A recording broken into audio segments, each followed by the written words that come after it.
Hello, YouTube, and my whole whopping number of subscribers here.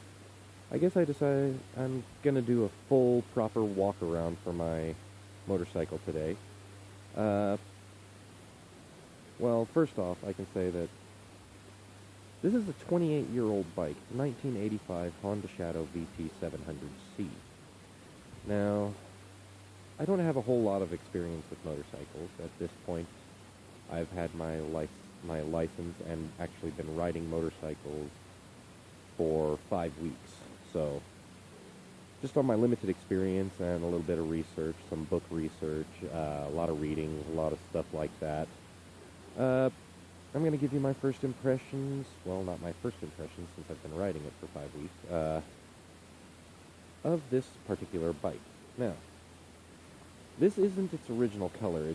The previous owner repainted it from what I'm guessing is the candy wine. Now, he didn't like it, so he blacked it out and got rid of the emblems.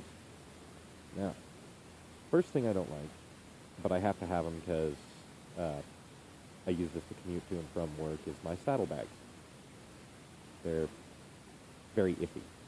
Next, the seat is developing some tears and so forth, but what do you expect with 28-year-old vinyl, right? Now, sorry for the glare off the chrome, but I recently polished it with a new cleaning substance. I'm hoping that it works out really good. It's a little bit shaky. Now, the air horns, I love the air horns, but they're not wired into the ignition, so that's kind of annoying, and I'm having some issues with that anyway. Front brakes, I have really cranked down on these front brakes in some rather hairy turns, straightened up, cranked down on them. I have yet to lock up the front tire. I haven't locked up the rear either, but that's drum brake, so I don't get the pinch, and I get a lot of feel out of the pedal itself. Now, this is, like I said, a 28-year-old bike. It's in pretty good shape, considering. Now, more chrome glare, but that's fine. Now, when I got it, it had less than 27,000 miles on it, and right now, I've put probably close to 500, 600 miles on it, so I'm not doing too bad with it. I don't like the mirrors. The left mirror, I can never seem to get it in the right position. I'm going to have to swap the mirrors out. It's not going to be a big issue. New grips in the flam. Maybe some new levers. I like the riding position. The bars are like just right for me. I could go with a bigger tank. The 3.7 total gallonage with the half-liter reserve under the seat. It's decent, but I don't get that much range.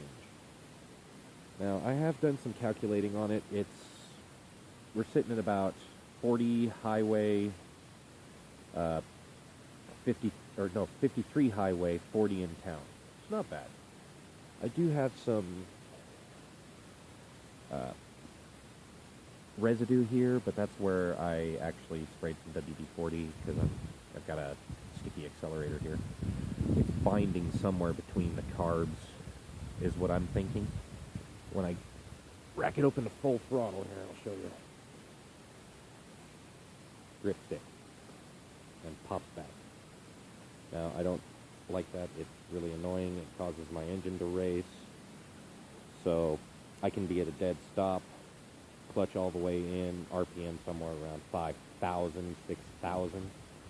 Still well above red line, but it's not good for the engine, I'm guessing. Like I said, I don't have that much experience. Now, there's some minor damage to it, nothing really serious. You can see my Gorilla Tape on my rear blinkers, but that's just because the bags were not designed for this particular bike, so they're pushing on them, and the rubber bushings,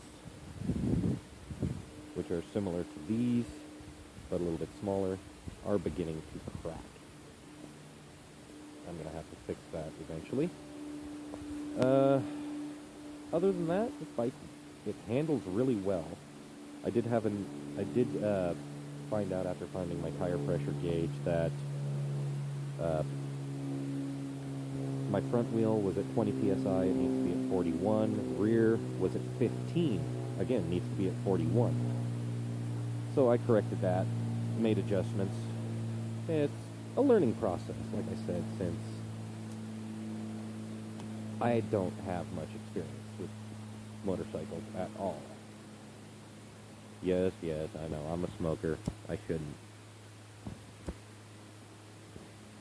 But hey, to each their own. Something's going to kill me, whether it be exhaust fumes at the gas station I work at, diesel or regular, or nicotine or the motorcycle. Something will. I don't worry about it. I let it happen. I do need to change my tires. My rear tire in particular, I need to adjust here, is rather bald. Previous owner had himself some chicken strips.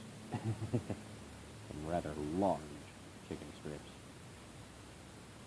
So he did most of his riding on straight line, or took the corners really slow to compensate for his chicken strip fetish, I guess. I don't know. Brakes are good. Rear brake, like I said, I haven't locked it up yet, and I've put some substantial pressure on it.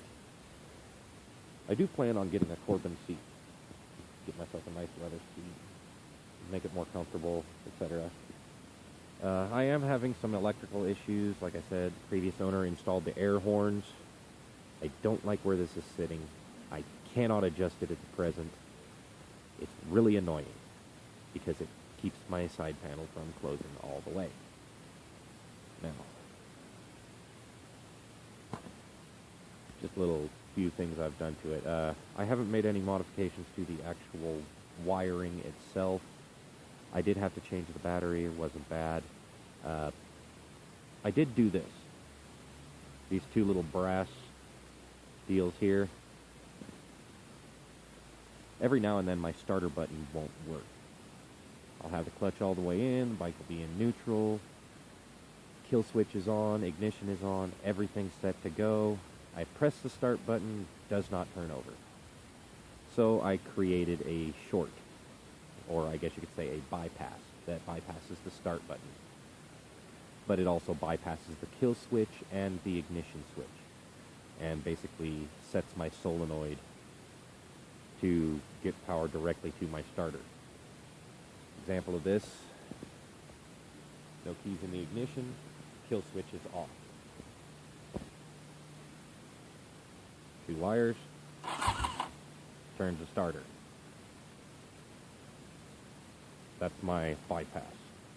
I'm going to leave that off just in case it decides to be a pain and not start for me. Okay, now let's give her a fire up. Previous owner also installed a cigarette lighter, which is fine by me. I have no problem with that. Now, I've already rode the bike today. It's fairly warm, not perfect.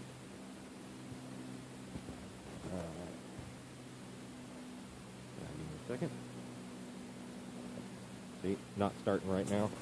So, bypass. Give it a little choke.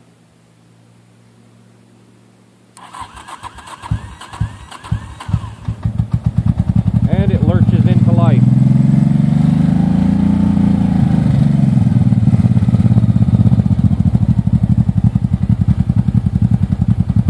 I'm still fooling around with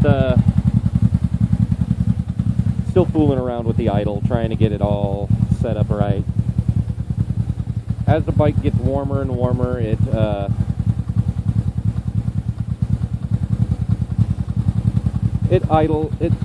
idles higher and higher, so I mess with the idle knob quite a bit. It doesn't sound too bad in my opinion. It doesn't sound like a Harley, it doesn't sound like a sports bike or dual sport or anything like that. I do want to change this exhaust though. First off, there's this massive chunk underneath here that you can get a little bit of a picture of from right there. Other than that, just a few minor modifications to customize it, get it better for me, get it cleaned up, get it polished. Let's give you a rev and show you why I want different exhaust.